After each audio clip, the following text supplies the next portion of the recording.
समर्थ माझ्या यूट्यूब चॅनलमध्ये सर्व स्वयंसेवकांचं हार्दिक स्वागत आहे. 14 जानेवारी 2026 रोजी आहे मकर संक्रांती आणि मकर संक्रांत हा सण केवळ ऋतुपरिवर्तनाचा नाही तर नातेसंबंध दृढ करणारा, कुटुंबात आनंद व समाधान वाढवणारा अत्यंत पवित्र सण आहे. या दिवशी नवीन जोडप्यांची पहिली संक्रांत आणि लहान मुलांचं बोरनान विशेष श्रद्धेने आणि आपल्या पारंपरिक रीतीने आपण सर्वजण करत असतो. आजच्या या व्हिडिओमध्ये आपण जाणून घेणार आहोत नवीन जोडप्यांची पहिली संक्रांत कशी करावी आणि लहान मुलांचं बोरनान हे कशा पद्धतीने करावं, त्यामागील धार्मिक आणि आध्यात्मिक महत्त्व काय आहे.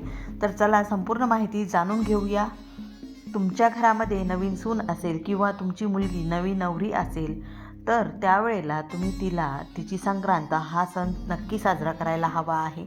ज्या वेळेला जर तुमची सून असेल तर त्या सुनेला व आपल्या मुलाला आपल्याला मुलीला किंवा सुनेला आपल्याला हलव्याचे दागिने देखील घालायचे आहेत. काळ्या रंगाची साडी तिने परिधान करायची आहे.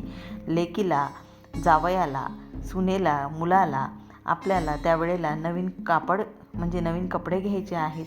ते काळ्या रंगाचे घ्यायचे आहेत. आणि विशेष म्हणजे त्यावेळेला एकच गोष्टी आपण नक्की करायच्या आहे, तो सण एकदम चांगल्या प्रकारे साजरा करायचा आहे. मकर संक्रांतीच्या दिवशी जर आपल्याला शक्य असेल तर लेक जावई असेल किंवा मुलगा आणि सून असेल तर त्यांच्या घरातील सगळ्यांना आपण घरी जेवायला बोलवायचं. संक्रांत सण हा साजरा करायचा. त्यासाठी काही गोष्टी मात्र आपण लक्षात ठेवाव्या.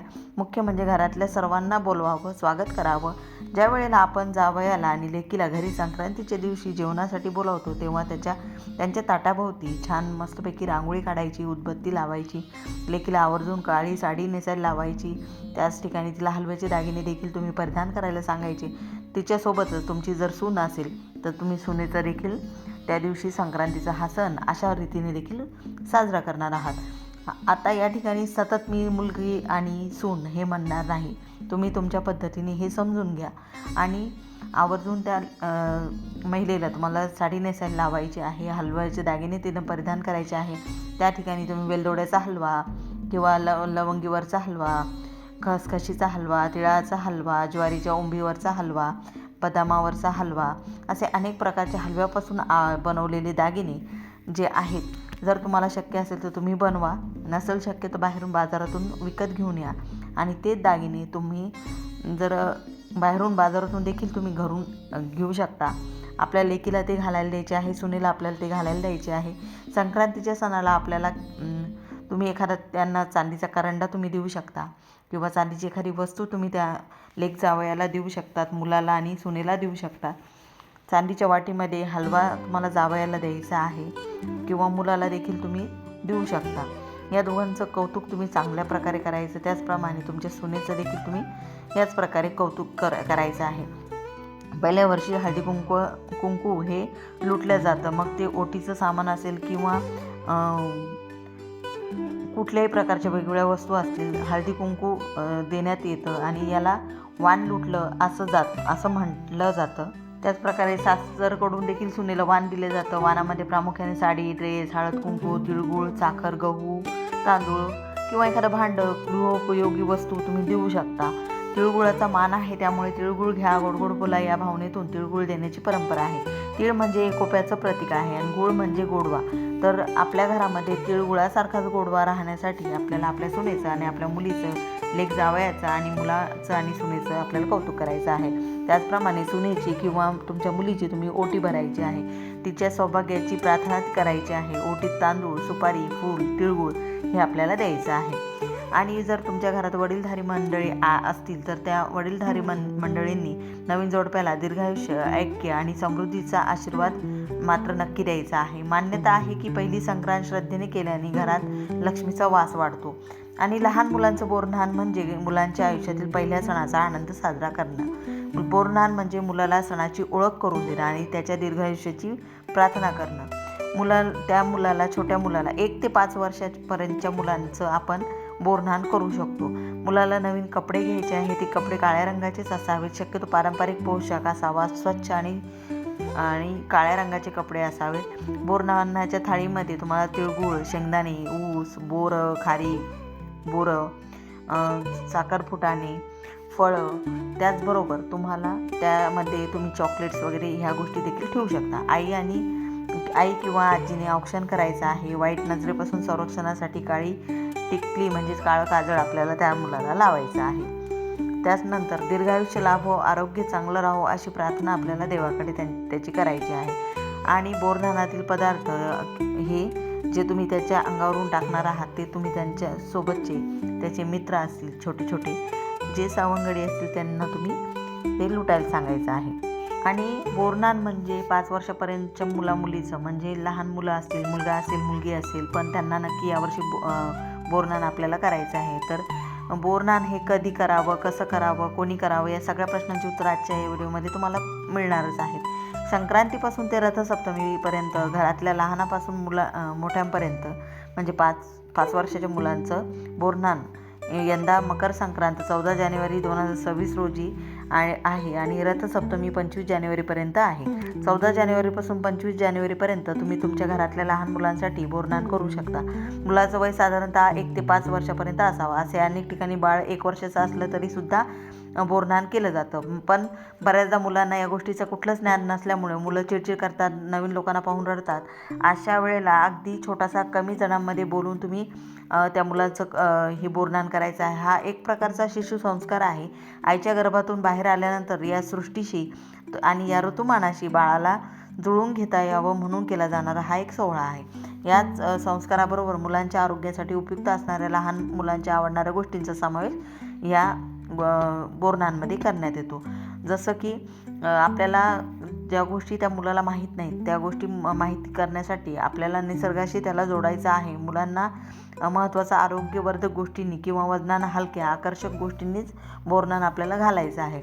त्यामध्ये चुरमुरे, लाह्या, हलव्याची छोटी दाणे, बोरं, चिंचा, गाजरा आणि भुईमुगाच्या शेंगा या सर्वांचा समावेश.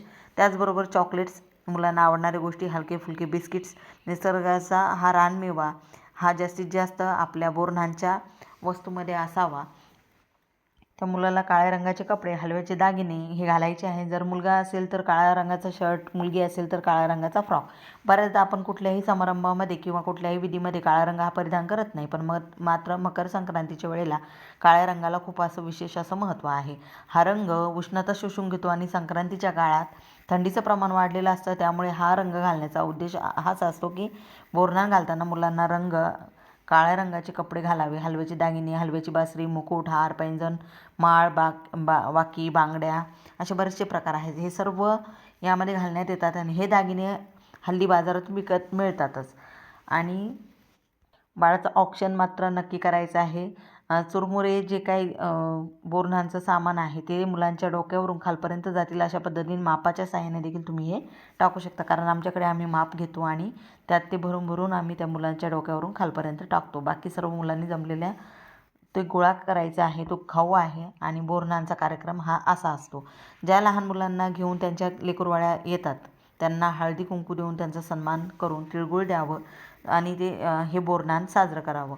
आता बोरनांचं महत्त्व नक्की काय? बाळाच्या डोक्यावरून बोरं टाकणं या बोराचं महत्त्व काय आहे? तर प्रत्येकाला माहिती आहे की रामजी वनवासात गेले होते त्यावेळेला त्यांना शबरी भेटली होती आणि शबरी ही एक साध्वी होती आणि ती साध्वी असताना ती मातंग ऋषीच्या आश्रमात राहत होती आणि तिनं धर्मशास्त्राची विद्या प्राप्त करून घेतलेली होती.